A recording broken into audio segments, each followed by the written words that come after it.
امروز میخوایم یکی از کمپرسورهای اسکرال سری ZR72 رو با همدیگه آنپک کنیم و مشخصات این کمپرسور رو با همدیگه چک کنیم.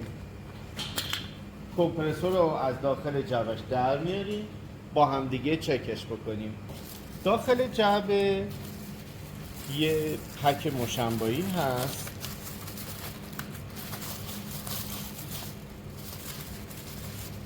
که داخل اون یه سرتیفیکیت داریم. سرتیفیکیت این کمپرسور هست ZR72 KCE TFT 522. خب پس ما یه سرتیفیکیت کمپرسور رو داخل جعبش داریم. دیگه یک دستورالعمل راه اندازی هست. مشخصات این کمپرسور هست، نصبش، پیچه و لرزه‌گیرهای پایش هست که شما اینجا میتونید راجب وکیوم کردن، کاتالوگ عمومی کوپلند هستش داخلش قرار داره. کنار اون میایم پلاک کمپرسور رو هم بررسی بکنیم. اولین حرف Z هست. Z به معنای اسکرال بودن کمپرسور کوپلنده. R برای ایر کاندیشنینگ هستش. دمای اواپریتینگ تمپریچر هولوش 5 درجه سانتیگراد هست.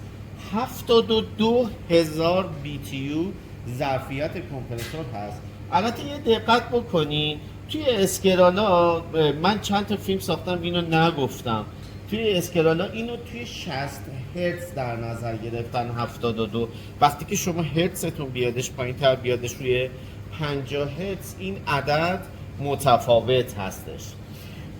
انتهای شماره پلاک ما یه 522 داریم، بعضی جاها 422 داریم.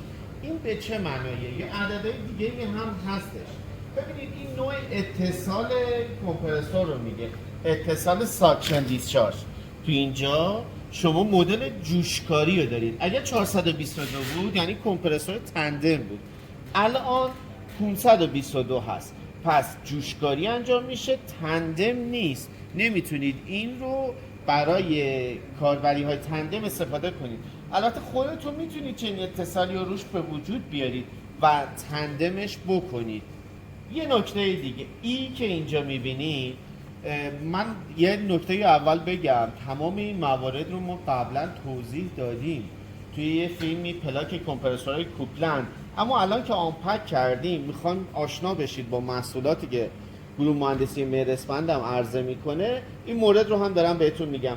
ای روغن پلی استر POE هستش، پس این کمپرسور رو میتونید برای سه‌گاز استفاده بکنید.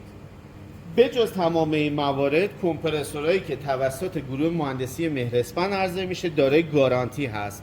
در صورتی که هر سوال فنی هم داشته باشید ما پاسخگو هستیم و در خدمتیم.